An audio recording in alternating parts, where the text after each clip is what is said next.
Guys, good morning. Gusto na tayo ng ating grade 1. Ang pasok nila 8 o'clock. Ayan. Kaya, good morning mga boss. Tayo ay nasa Amelia Heights. Papunta tayo ng Carson. Isa na lang susunduin namin. Dalawa. Ay sasabay sa aming high school. Iyan, ang ganda na naman ng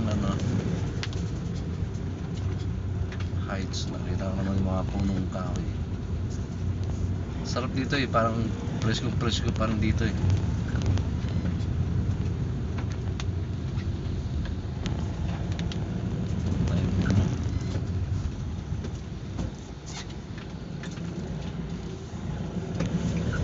Yan sa mga bumabiyahe ng araw na to, araw ng Lunes. Ingat tayo mga bossing, madulas ang daan.